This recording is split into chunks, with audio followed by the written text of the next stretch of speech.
I wanted to do orientation of horizontal, but it's just not doing that. So I'll just have to accept the vertical.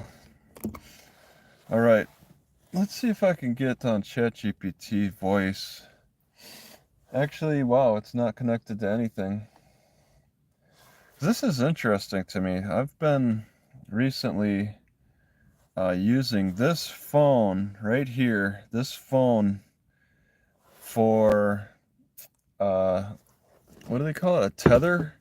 I've been tethering videos, or I've been tethering my tablets to this phone, and it's really something else. It's like, it's new, and it's something else. I think the tablet might be connected directly to Walmart. Okay. Well, maybe I could just live with that, I suppose. Live with the direct Walmart connection. I got 2 bars. Yeah, okay. It's showing, I can show this. It's showing that I have option to choose the phone. Okay, you could see Travis's phone. And I've been doing that from time to time. It's really a neat option because in this car I got a, yeah, I'm not going to choose the phone. Uh, in this car, it's just amazing. If I want to sit in the back using my tablet, if I want to lay on my stomach and use my tablet, so often I'll lose the Wi-Fi connection because I'm in a sketchy, on the edge type of spot. And so if the phone's connected to the Wi-Fi already, I'll just connect to the phone. And I'll use the phone as a tether for like Walmart or wherever, the library. I'll put the phone, like, if the connection is best right on the dashboard, I'll put the phone on the dashboard. And if I want to lay down, I don't even need to worry about positioning. Often I need to like lean to my left. I need to roll the window down, lean to my left, and then that's where I get my connection. If I, as I'm on my tablet, all right, if I'm on my tablet, if I drop it too low below the door panel, I lose connection. It happens so much. It's amazing. I often park with the Walmart to my left, and I try to park next to it near the outdoor garden center or the automotive area. And this is often with Walmart, but sometimes libraries, and I'll lose the connection. But that's for a direct connection with the tablet to the Walmart. But if the phone's picking up, and I never move I mean, I don't need to move the phone. Um, if it's gonna have a good connection where it's sitting, I'll sit it I'll sit it over on the side over there. I think the best connection right now is off to the side, or on the, just sitting on the dashboard, or even just letting it sit right on the window. I can like snuggle it in between the window and the door panel. Then I keep it there, and then you just use the phone as a tether. It seems to be something new that started in the past month and a half or so, because finally seen this option pop up. Samsung's constantly doing updates, and yeah, clutch is fine. And yeah, I got the thumbprint login, makes that getting on the phone a lot easier. And then now this tethering just made life easier. Um, I mean, AI is making life easier, but I need to be connected to AI for that. I feel like I could just, I mean, the judges may not think much of it yet. They're too old and foolish, but I'm feeling more confident about entering into trials. A lot of people freak out when the judges said, I'll set this for trial. A lot of people want to freak out. You see that on the YouTube videos a lot and stuff. And it's a lot to go into with the trial. But I'm able to make my questions, and that's a good thing, to be able to make questions in all forms that are necessary for the cops, dealing with cops. But I think it's more than that. I think it's more than just asking questions for cross-examination. Okay, I'm I'm going to expect that every question I ask is going to be objected to. So not only do I ask my questions, not only do I have ChatGPT make my questions, and let's see, I can show it a little bit. I got sheets. I'm writing things down simply because Louisiana forced me to do that.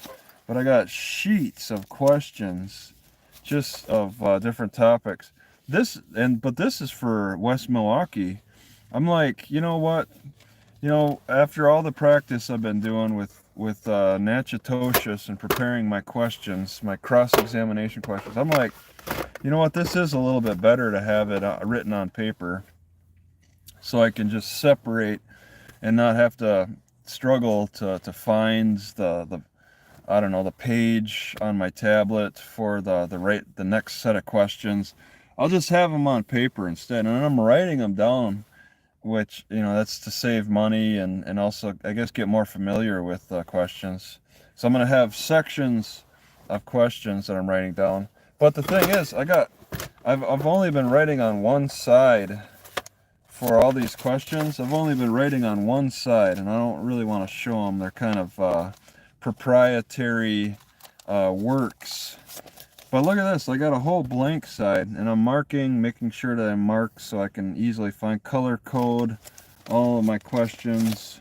But this is just one side. I got the question side for my cross-examination, and I'm thinking, if I can get all these done good enough, I think I'll start on the back side with writing my responses to all the objections. For each page, I'll just go back into ChatGPT and anticipate the objections. And then when I hear the objection, I'll just flip the page over and then read my response to that objection. Because I've had, in my training with Natchitoches and Judge Housley and the prosecutor Benjamin, they're training me, because pretty much almost like 40% of my questions were objected to. So I want to prepare my responses, because Judge Housley's like, okay, your response. The prosecutor's like, oh, this is irrelevant. All right, Travis, what's your response? All right, and I want to be ready for that. I got training for this, and it's like, for every question comes an objection. So I might as well just also get that prepared. Back up for all my files outside of my car? No. So yeah, I just want to have my objections ready to go. I did think about getting another tablet, just to have a tablet for just objections. But I mean, that's $130. I could do. I mean, yeah, I'm writing my questions on my questions are on my tablet, so I guess I would back up to that. The questions are also on ChatGPT. ChatGPT saves this stuff offline, but I need to be online. Like, my trial's at like 4 p.m. on March 4th, and I need to have Wi-Fi somewhere. I could be sitting in this parking lot. This is working okay. And I want to have access. I want to be ready for it. I want to have, access to Zoom, that have that Wi-Fi, maybe a camera running. I want to have access to my tablet as well. I want to have access to the ChatGPT for anything that comes up that I'm not prepared for. I can do a quick ask to find out. It'd be kind of cool to have ChatGPT listen to everything. I only get an hour. Have ChatGPT listen to the whole trial, and then just say, hey, ChatGPT, give me a closing statement, just like that. That'd be kind of cool. I don't think it works very good in real time enough for that yet. Apparently, there's apps you could use for colleges to listen to the professor.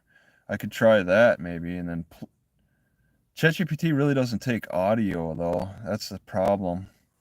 It could make scripts. I don't think I could get it in real time. I just kind of have to prepare in some weird way. I mean, I could just say, make me a closing statement, and it'll just do it. Give me a 5-minute closing statement. Just throw something out. It's got a good awareness of my West Milwaukee case. ChatGPT is more aware of my Natchitoches case, so I've been back and forth a lot more with that. That's how I was able to get all those idioms that I made on my cop video, just playing around with idioms. The bloody knife, the smoking gun, the house of cards. I like that. I mean, that sounds like stuff. The writing is on the wall. Those little idioms are court specific, and I like that. I want to incorporate that into my closing statement. Maybe not opening statement. I don't know how I'd do it. Just for creativity. There's Supreme Court justices who just wanted to be creative with their wording, and use analogies and all that. And it's kind of weird, but I think it's a cool direction to take. Skin a cat. Yeah, maybe. I'm sure that. Let's see what ChatGPT says. Oops, nope, that's not going to work. Let me start a new one. Oh, I'm not even connected. Okay, so I lost my Walmart connection.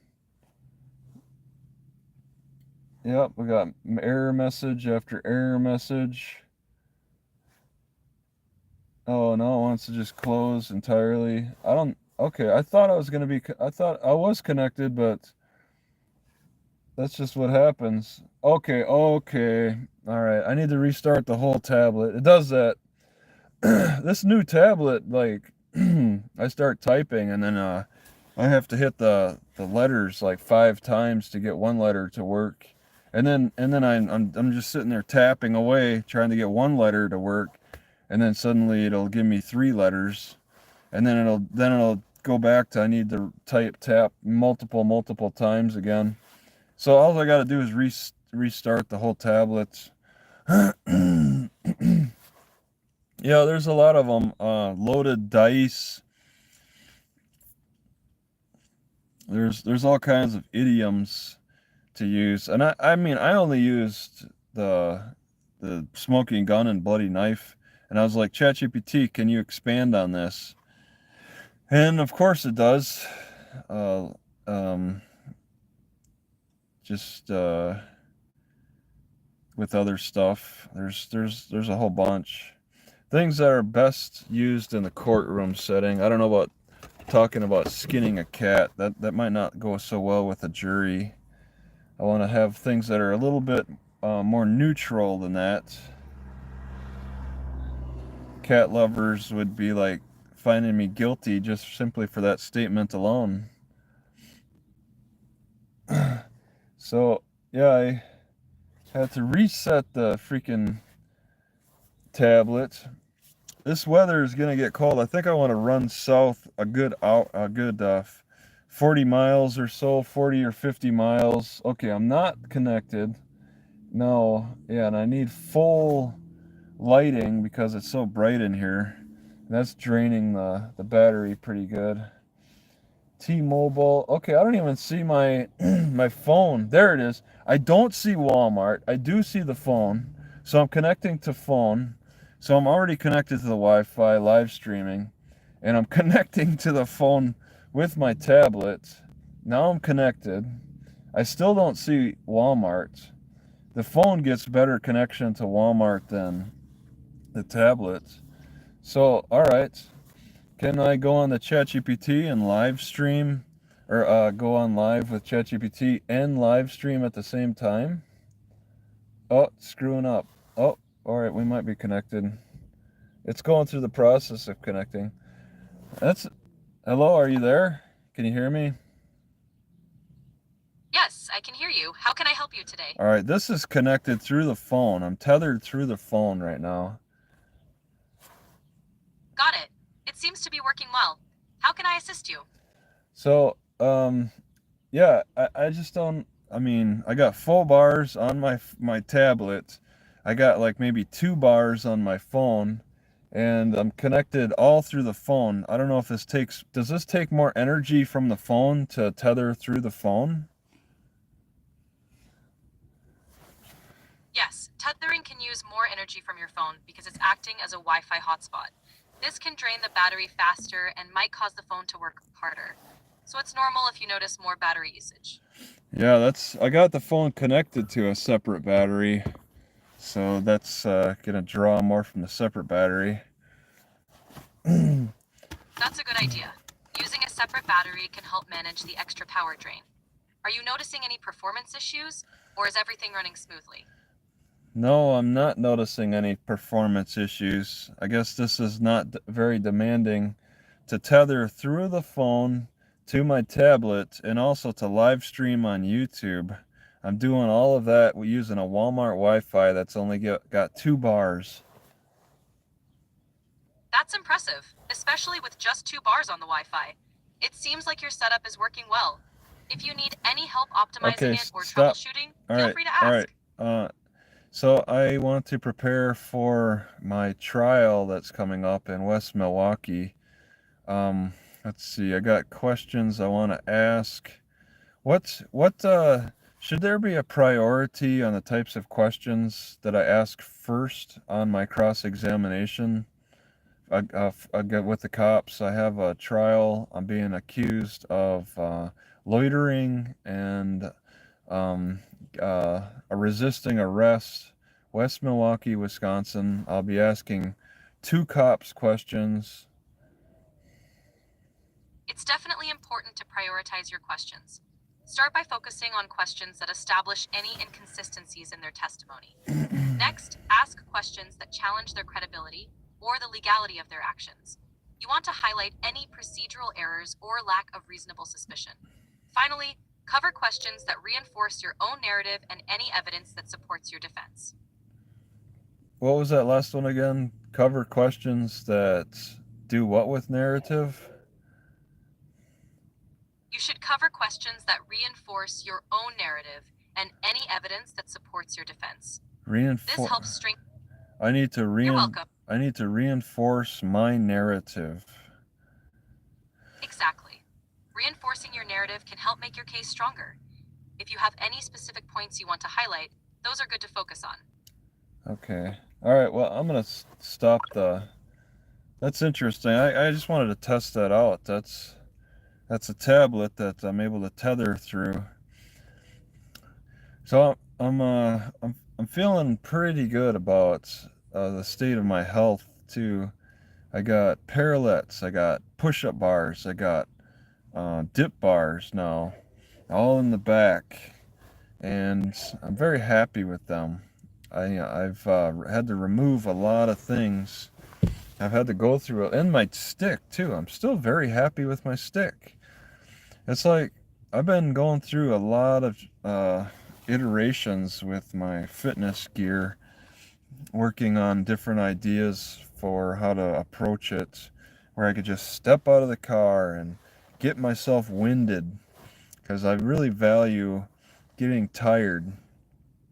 I want to get myself tired in the fastest way possible, and and in the most obscure or unseen. I don't want to draw attention to myself, and I'm really happy with my habits.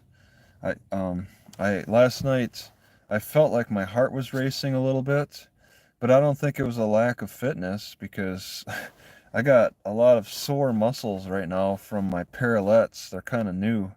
Chest is sore, the triceps are sore. Just doing various exercises. I know my shoulders, the front part of my shoulders, really weak. I'm learning using that parallette. But I mean, I've been exercising for a few months now, and to wake up at 2 a.m. with kind of a racing heart did not feel as scary as it has in the past. Okay, I think the weather has a lot to do with it, because I don't see any other factors. I don't see poor health as a factor. It actually felt okay. I mean, I'm getting so used to demanding so much from my heart with the side to side lunges. So every time I go to the bathroom, I want to exercise right afterward. I go number two, number one, whatever. I can go in that, I can usually often exercise in the bathroom right there. Instead of washing my hands, I'll do the side to side lunges and then get the blood flow going, get the wind, the air going, breathing. Because oftentimes there's nobody in the bathroom, and it's really presented itself to be a good opportunity to just, do that frequent throughout the day type of exercise. And the types of exercises that I do, I make sure that I'm looking around with the side to side lunges. I'm looking behind me every time. I'm looking behind, forward, behind. It's a 360 visual on my exercise with just that alone. And it's really good. And I'm kind of trying to get into burpees to with turning around, but I don't really like doing burpees a whole lot. I just do the push-ups, and that's about it. I'm messing around with X. Yeah. Have you seen the tests on Grok compared to ChatGPT? Grok is always low ratings, so I wouldn't. I mean, I think you might have a cognitive dissonance for Grok in some weird way, because the random tests with strangers are showing that ChatGPT is still pretty much on top. And even if it's not like it's a by a lot. They're all pretty much the same. A lot of them are neck and neck. I had I had Google Gemini account for 2 months. The first month was free, and then I paid for the second month because ChatGPT was going down on me every so often. And in fact, just recently, ChatGPT on my tablet was telling me that I was doing unauthorized things, and so it denied me. It denied me all my questions.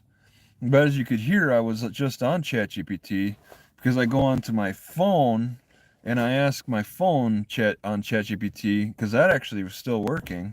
What's going on? And it's like, why don't you clear your cache, clear your data, maybe reset your phone, which I did try that and then ask.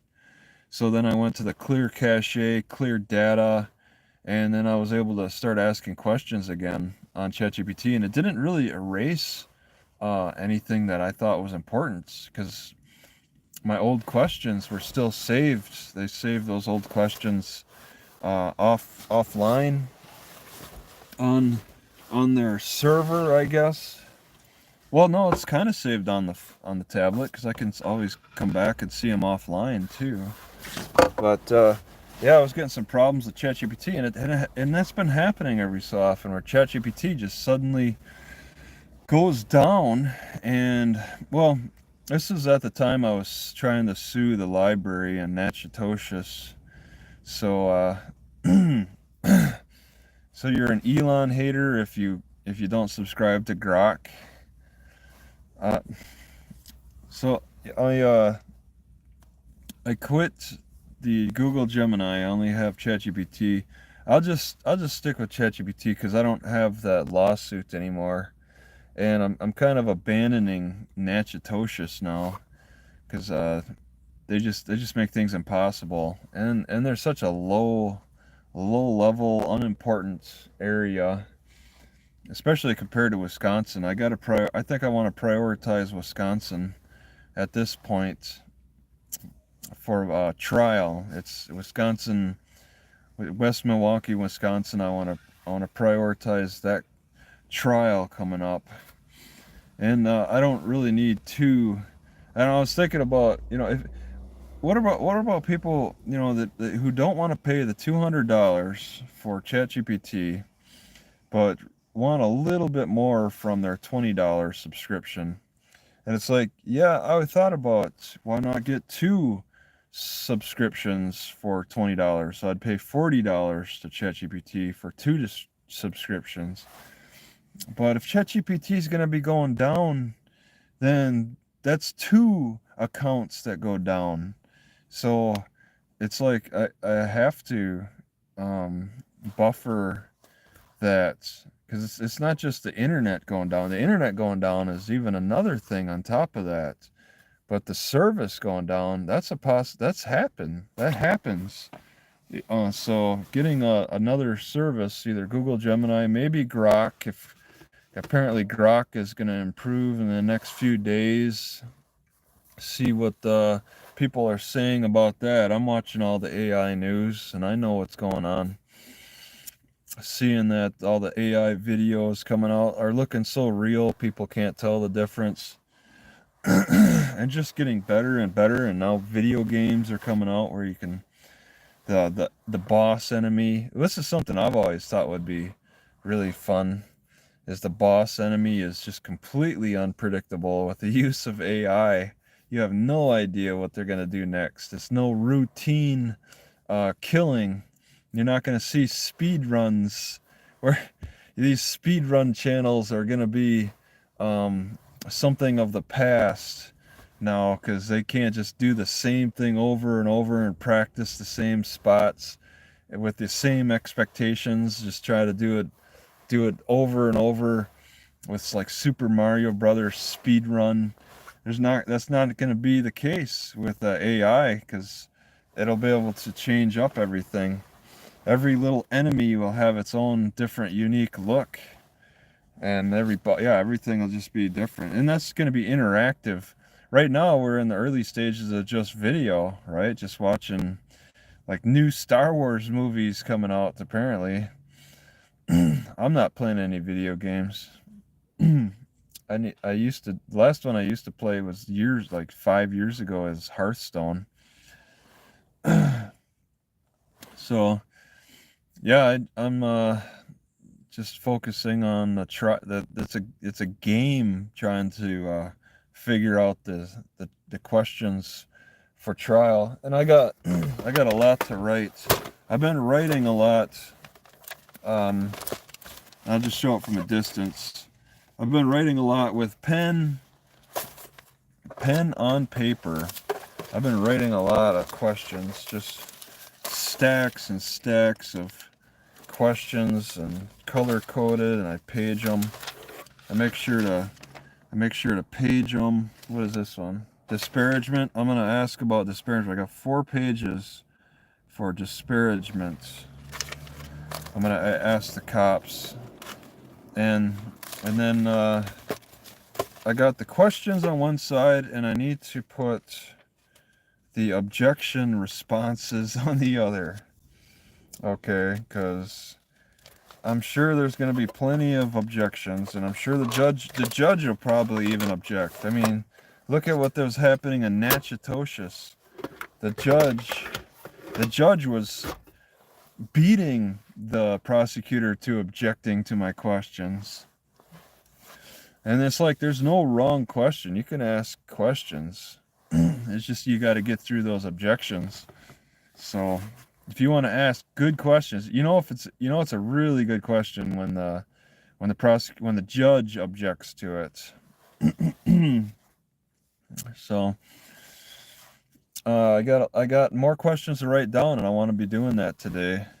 I don't want to be doing anything else, and I'll be offline, and I got them saved up on my tablet, and I want to write them down.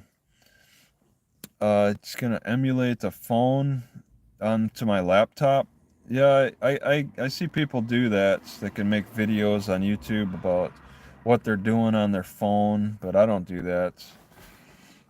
Because I don't see how it's I've tried different things in the past and I've given up. There's just not, it's not an easy connection for me. So yeah, this car is doing okay. I'm trying to keep it as light as possible. But I've been adding extra exercise equipment in here. I don't really see myself adding any other exercise equipment. I got my pushes, I got my poles, my stick. This thing I've been kind of back and forth with. All right, my V-neck. Oh, but this is just too nice to give up.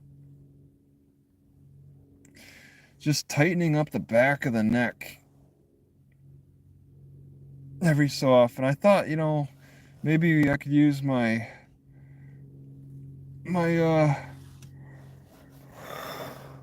my dip stand for this, but no, this is too nice. This V stick is too nice.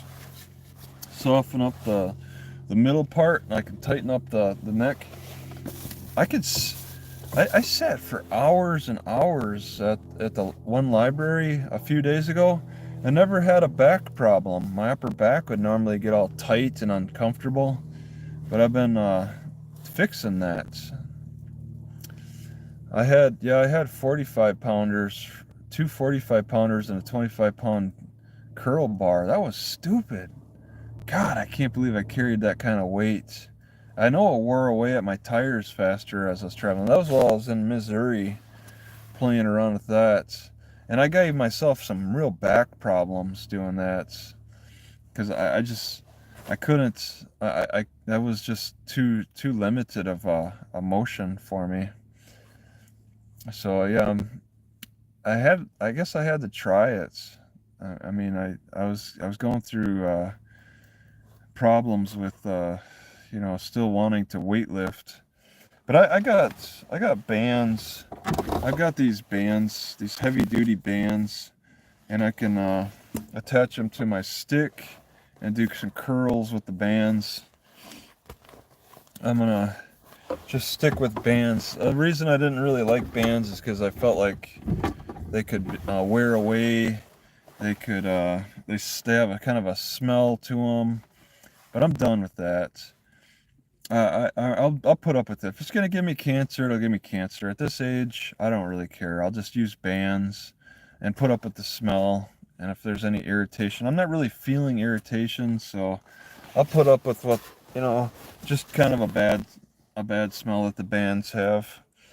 And yeah, I have to curl, and yeah, just last night I woke up with kind of a racing heart, and then also my right shoulder was hurting really bad in the upper parts, and that's been happening quite a lot. It's like fine now. It feels limited in range, and but when I sleep on it, or just as I'm sleeping in general, I'll wake up with the shoulder pain, and so I do get relief by placing the magnets there. I'll put them in my armpits and then just go back to sleep with less pain. There's no way I'm taking a painkiller, especially if these are working. Clearly it's a nerve pinch pain issue that the magnets are addressing directly. So if I can get direct relief with the magnets, it's telling me that I got a nerve issue that I'm just not quite fixing. And it's hard to make it better because I'm constantly reaching with my right hand over in my car, and that's putting a lot more stress. My left shoulder is fine, but it's so limited because I'm constantly wedging it in the left side. It's the right hand that's doing all the reaching, and I've been straining my shoulder. Some things I pick up are kind of heavy, and I'm lifting them and doing that, trying to balance that out with this lifestyle of living in my car. The fruit of the poisonous tree, I don't think I used that as an idiom. I don't know why ChatGPT didn't choose that, but I definitely want to mention that. That's something that would go into closing statements. I would talk about that. As with the smoking gun, I'd talk about the smoking gun, fruit of the let's see. Maybe ChatGPT can say something. We're still connected to the tether. Let's see. Just give it a minute. Okay, you know about my Natchitoches case in Louisiana, right? Where I got arrested at the library. Yes, I remember that case. Okay, stop. Okay, I'll trust you on that.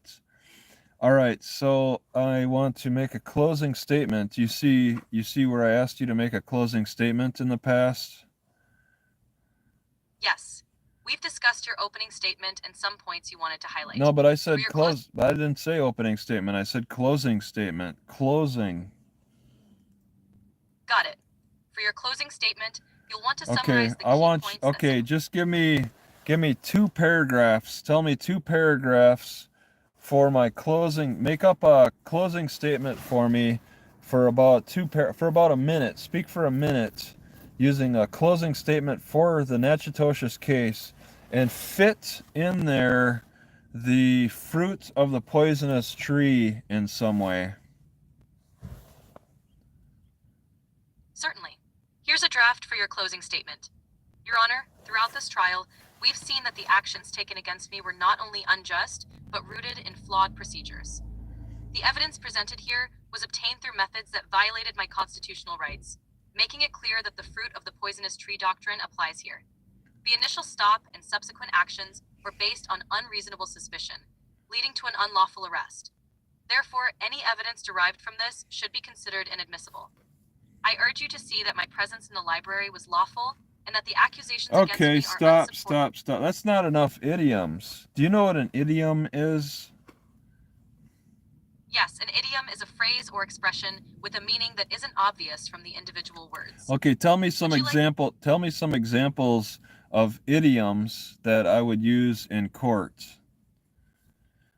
Certainly. Some idioms you might use in court could be, the ball is in your court, meaning it's up to someone else to make the next move. Clear as day, meaning something is obvious.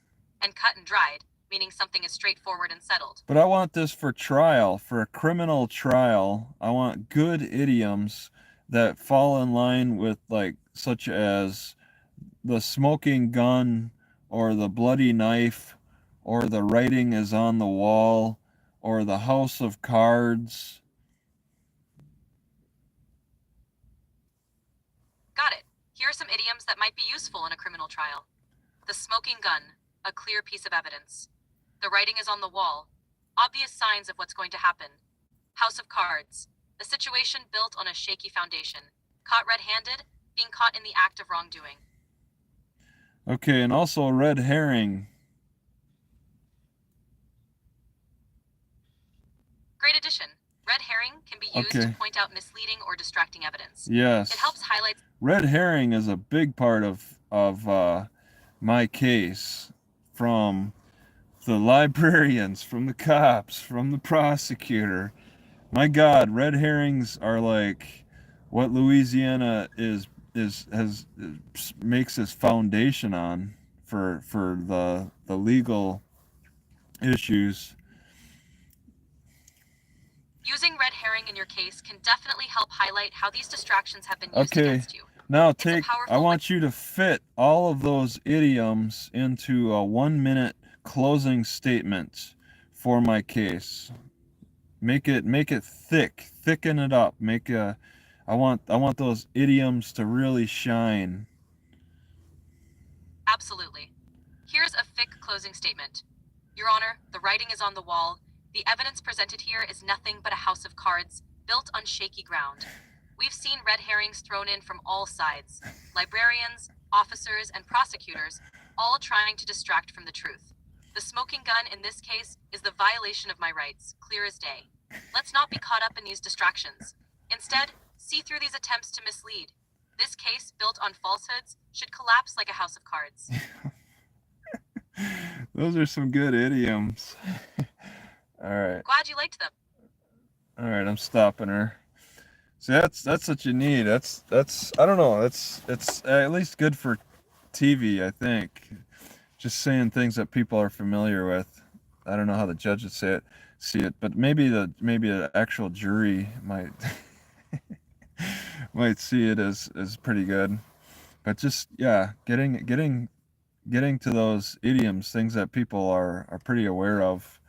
You could say them, and it's like, what's a red herring? Well, I'm sure every judge in the nation knows what a red herring is. You know, there's some phrases that might sound kind of weird on their own, but in the legal realm, they're very much aware of what that means.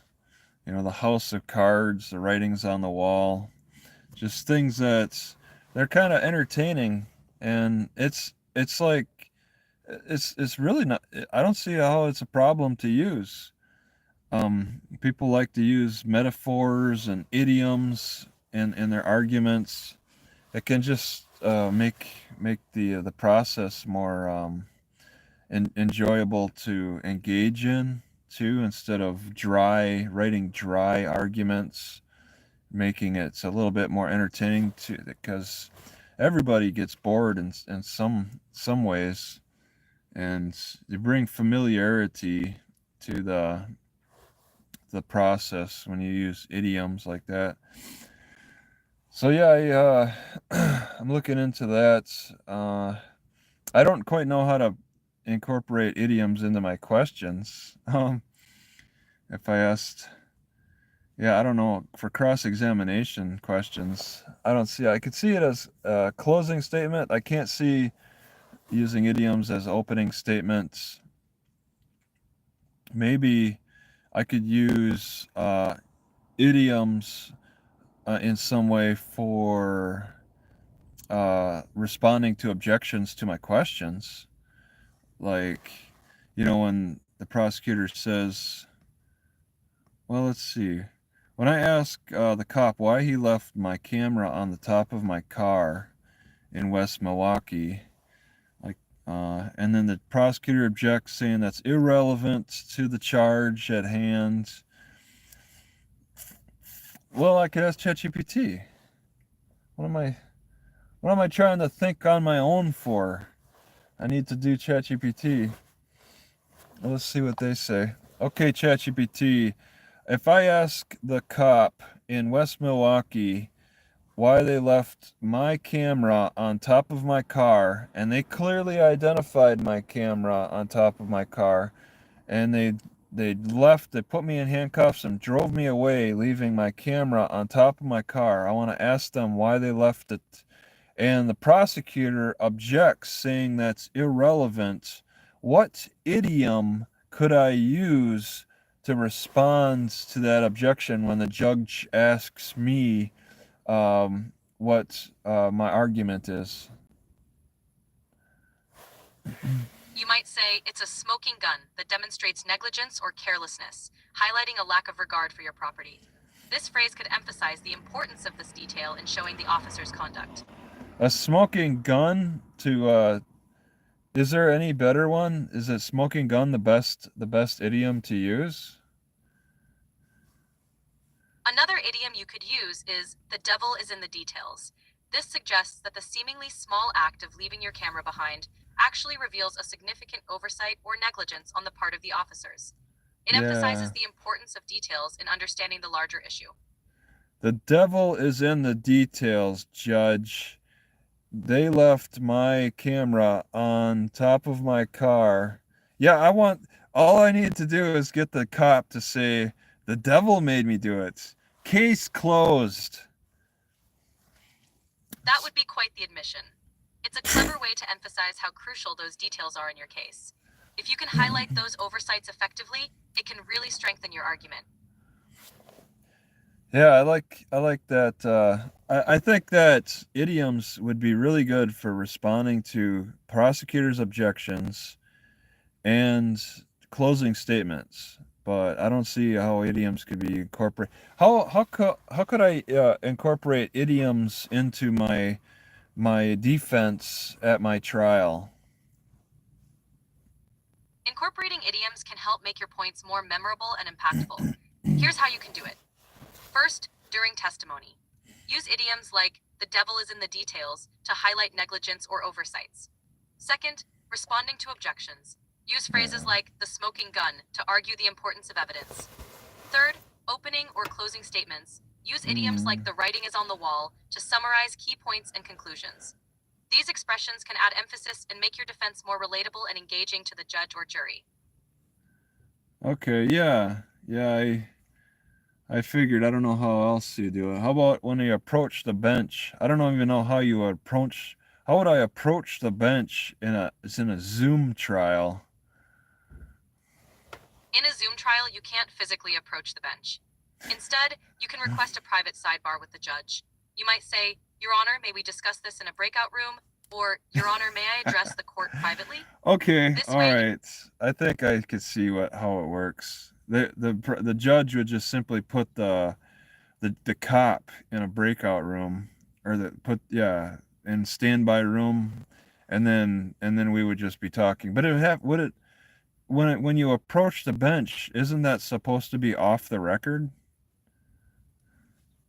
typically, a sidebar or bench conference can be off the record, depending on the judge's preference. In a Zoom trial, the judge can move participants to a breakout room or use a private channel to discuss matters without the whole court hearing. If needed, the judge can also specify if the discussion is on or off the record. Yeah, I think it'd probably be easier for Zoom just to remove the cop or the witness on the stands from the what is it? What is the main room in the Zoom trial? The main room in a Zoom trial is typically referred to as the main session or main room. If a private discussion is needed, the judge can move participants to a breakout room for a private conversation. Okay. So there's two types of rooms in Zoom, or are there any other types of rooms? In Zoom, there are the main session and breakout rooms. The main session is where everyone is initially, and breakout rooms are used for private discussions. There are no other standard types of rooms in Zoom. Isn't there a waiting room? There's the main room, there's the breakout room, and then what about a waiting room? Yes, there is also a waiting room in Zoom. The waiting room is used to hold participants before they are admitted to the main session. So, you have the main session, breakout rooms for private discussions, and a waiting room to manage entry. All right. If I were to have there's two cops who are testifying at my trial, and I want to sequester the cops. What would I ask to happen? To sequester the cops, you'd request that each officer be kept out of the courtroom while the other is testifying. You'd ask the judge to separate the witnesses so they don't influence each other's testimony. This ensures their accounts remain independent. Would it be better if a cop is in a waiting room or a breakout room? Either a waiting room or a breakout room would work. The key is that the officer isn't present during the other's testimony. This prevents them from being influenced by what is said. The judge can decide which option is best for the trial setup. How could I confirm that the cop is not watching the trial? You can request the judge to ensure that the officer is placed in a breakout room or waiting room, and that they are not allowed to rejoin the main session until it's their turn to testify. The judge or court staff can monitor this to make sure they remain sequestered. You might also request a confirmation from the judge. But this is a municipal court. Can you trust a judge in a municipal court just as much as you can trust a judge in district court? Trust in a judge generally depends on their professionalism and adherence to legal standards, regardless of the court level. If you have concerns, you can politely request the judge to ensure proper procedures are followed and seek clarifications if needed. Yeah, I suppose. But you know the difference between a municipal judge and a district judge when it comes to their jurisdictions, right? Yes, the main difference is their scope of jurisdiction. Municipal judges typically handle city or local ordinance violations and minor offenses, while district judges oversee more serious cases and have broader authority. Both should follow the law diligently, but their responsibilities differ. It's not just about their responsibilities, though. It's about their limitations. Now, isn't one judge more limited than the other? Yes, that's correct. Municipal judges are limited to handling cases within their city or local jurisdiction, and usually deal with less serious offenses. District judges have a broader jurisdiction, covering more serious criminal and civil cases. This difference does impose limitations on the types of cases each judge can handle. What's the limitation for municipal judges again? Municipal judges are limited to handling cases involving city or local ordinance violations and minor offenses, typically misdemeanors and infractions. They do not handle serious criminal cases or large civil matters, which fall under the jurisdiction of district or higher courts. You mean they do not or they cannot? They typically cannot. Their jurisdiction is restricted by law, so they are not. Okay, why? Cases like felony. Why are they restricted by law? Municipal judges are restricted by law because their courts are designed to handle less serious offenses, which aligns with the scope of local governance. More serious crimes and larger civil matters require the broader authority, resources, and procedural safeguards of district or higher courts. This ensures more complex cases are handled appropriately. What's the reason? Why would they be limited? Why limit the municipal courts in any way? What's the reason behind that?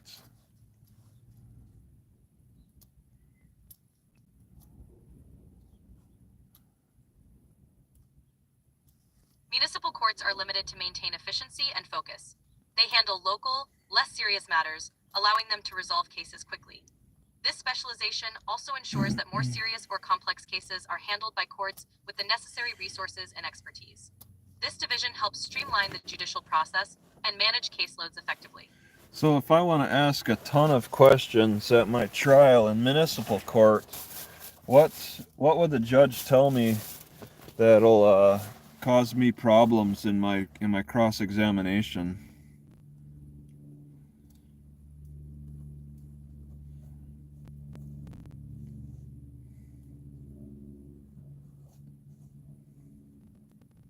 In municipal court, the judge might limit repetitive or irrelevant questions.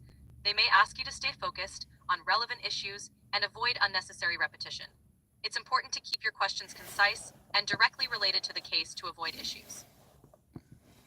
So if I ask about why my camera was left on top of my car and then I was driven to the police station where my camera could have gotten stolen, would that be considered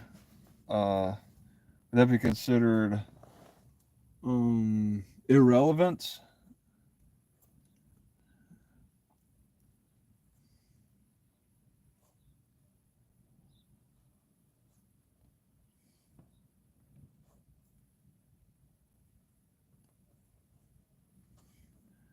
Well, I guess I'll just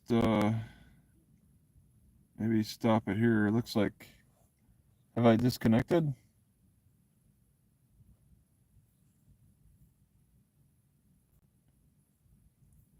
Is my hour up? I've been sitting here too much anyway. I gotta get moving. Let me stop this.